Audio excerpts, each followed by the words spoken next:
Hello दोस्तों, कैसे हैं आप सभी का स्वागत है हमारे YouTube चैनल RAS प्रेजेंट्स के ऊपर। आज का टॉपिक बहुत ज्यादा इंपॉर्टेंट होने वाला है। रिसेंटली आपने बहुत सारे आर्टिकल्स देखे होंगे जिसके अंदर बताया जा रहा है कि जो दुनिया के सबसे बड़े राइटर्स के अंदर से एक राइटर है जिनका नाम है सलमान रुश्दी, उनके ऊपर यहाँ पर जानलेवा अटैक किया गया है। वो किसके द्वारा किया गया है और इनके ऊपर क्यों किया गया है और इन्होंने किस तरीके से अपनी लाइफ के 20 से 30 साल अंडरग्राउंड होकर बिताए हैं अलग आइडेंटिटी के साथ में, उसी के बारे में अपन इस वीडियो के अंदर डिस्कस करेंगे और आपको बताएंगे कि यहाँ पर क्या है विवाद इस बात का। तो चलिए स्टार्ट करते हैं। आगे बढ़ने से पहले आपसे एक क्वेश्चन पूछना चाहूंगा कि रिसेंटली किस कंट्री के अंदर यहाँ पर दुनिया का सबसे ऊंचा रेलवे ब्रिज बनकर तैयार हो गया है। आपके ऑप्शन है India, second Pakistan, third China या फिर फोर्थ USA। आपको इसका आंसर देना है कमेंट बॉक्स के अंदर। मैं आपको इसका आंसर दूंगा वीडियो के अंत में। सलमान रुश्दी के बारे में बताएं तो ये दुनिया के बहुत बड़े बुक राइटर है जिनकी जो राइटिंग जो स्किल है बहुत ही ज्यादा डेवलप थी। उन्होंने कई फेमस बुक्स लिखी है जैसे कि मिडनाइट चिल्ड्रन हो गया, सैटेनिक वर्सेस हो गए। सलमान रुश्दी इंडिया के अंदर ही बॉर्न हुए थे 1945 के अंदर, लेकिन हायर स्टडी के लिए वो यहाँ पर यूके चले गए थे और तब से लेकर अब तक वो यहाँ पर यूके में ही रहते थे। उनको लेखन का कार्य बहुत ही ज्यादा पसंद था। इसी वजह से उन्होंने 1981 के अंदर अपनी एक बुक पब्लिश की जिसका नाम था मिडनाइट चिल्ड्रन। उसके ऊपर यहाँ पर बहुत ही ज्यादा वो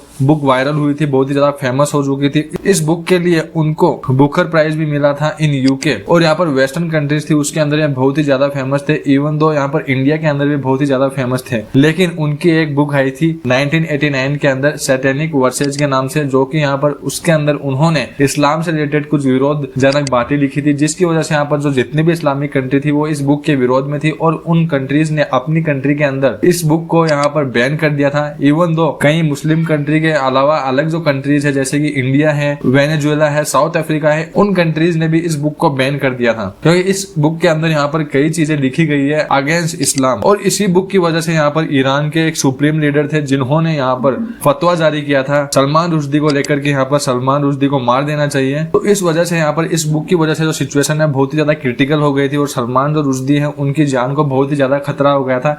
इस वजह से यहाँ पर उन्होंने अंडरग्राउंड जाने का फैसला किया। उस टाइम पर यूके की जो गवर्नमेंट थी उन्होंने यहाँ पर सलमान रुश्दी को अंडरग्राउंड होने में बहुत ही ज्यादा हेल्प की। उन्होंने सलमान रुश्दी की एक अलग ही आइडेंटिटी बनाई। उस आइडेंटिटी के अनुसार सलमान रुश्दी का नाम था जोसेफ एंटोन। 1990 से लेकर 2000 तक सलमान रुश्दी इसी आइडेंटिटी के साथ यहाँ पर अंडरग्राउंड अपनी लाइफ को स्पेंड कर रहे थे, अपनी लाइफ चला रहे थे। वो यहाँ पर वर्ल्ड स्टेज पर नहीं आ रहे थे। उसके बाद 2012 के अंदर उन्होंने अपनी एक नई बुक पब्लिश की और उस बुक के अंदर उन्होंने बताया कि मैंने किस तरीके से जो राइटिंग का वर्क है उसको स्टार्ट किया और किस तरीके से यहाँ पर सैटेनिक वर्सेज है उसके ऊपर विरोध हुआ और उसके बाद में मैंने किस तरीके से अपनी लाइफ को अंडरग्राउंड बिताया। उसके बारे में उस बुक के अंदर जो 2012 के अंदर आई थी उसके अंदर उन्होंने वर्णन किया है डिटेल के अंदर। और उन्होंने उस बुक के अंदर सफाई भी दी है कि मेरा किसी भी रिलीजन को हर्ट करने का कोई भी एम नहीं था और जो भी मुस्लिम कंट्रीज है वो इस चीज को गलत समझ रही है। मैं किसी भी पर्सनली किसी भी रिलीजन को यहाँ पर हर्ट नहीं करना चाहता था। ऐसा उन्होंने अपनी इस 2012 की जो बुक आई है उसके अंदर बताया था। इनकी जो मिडनाइट चिल्ड्रन है उसके ऊपर फिल्म भी बनी हुई है जिसकी वजह से ये जो बुक है बहुत ही ज्यादा फेमस है। 2021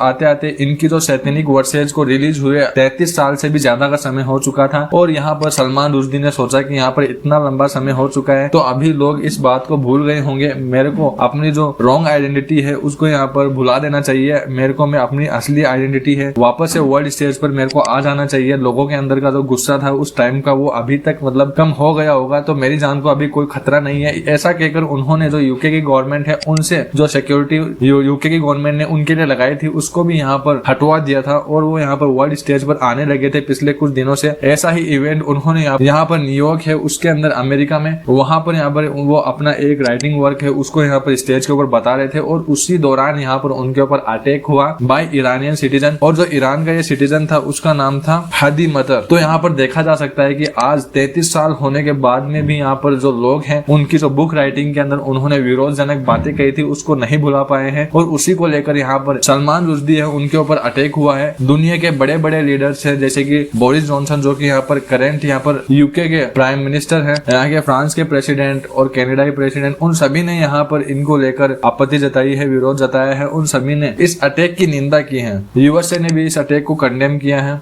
अभी बात करते हैं इस अटैक के अंदर यहाँ पर सलमान रुश्दी को क्या क्या डैमेज हुआ है। बताया जा रहा है कि उनकी एक आंख है वो डैमेज हो चुकी है, हो सकता है इन फ्यूचर वो अपनी एक आंख को यूज ना कर पाए। उनका लीवर है वो डैमेज हो चुका है और अभी उनकी कंडीशन बहुत ही ज्यादा क्रिटिकल है, अभी वो वेंटिलेटर के ऊपर है। तो यहाँ पर सभी का जो शक है वो यहाँ पर ईरानियन गवर्नमेंट के ऊपर जाएगा कि यहाँ पर ईरान की तरफ से ये अटैक हुआ है, क्योंकि जो व्यक्ति जिसने यहाँ पर अटैक किया है वो यहाँ पर ईरान का है, जिसने यहाँ पर 1989 में फतवा जारी किया था अगेंस्ट सलमान रुश्दी। तो आई होप आपको इस टॉपिक से रिलेटेड पूरी जानकारी मिल गई होगी। अभी आते हैं अपने क्वेश्चन की तरफ कि यहाँ पर कौन सी कंट्री है जिसके अंदर दुनिया का सबसे ऊंचा रेलवे ब्रिज बना है। तो इसका राइट आंसर है इंडिया। जी हाँ दोस्तों, इंडिया। यहाँ पर इंडिया के अंदर जो चेनाब नदी है उसके ऊपर यहाँ पर ये रेलवे ब्रिज बनाया गया है, जो कि दुनिया का सबसे ऊंचा रेलवे ब्रिज है। सो आई होप आपको इन टॉपिक से रिलेटेड पूरी जानकारी मिल गई होगी और आपने मेरे चैनल को सब्सक्राइब कर लिया होगा। लेकिन अभी तक आपने मेरे चैनल को सब्सक्राइब नहीं किया है, make sure you subscribe the channel और जो बेल नोटिफिकेशन आइकन है उसको भी दबा दें, ताकि फ्यूचर के अंदर जब भी मैं आपके लिए ऐसी ही इंटरेस्टिंग वीडियोस लेकर आऊं तो आपके पास उसकी नोटिफिकेशन सबसे पहले आए। Keep watching and keep learning.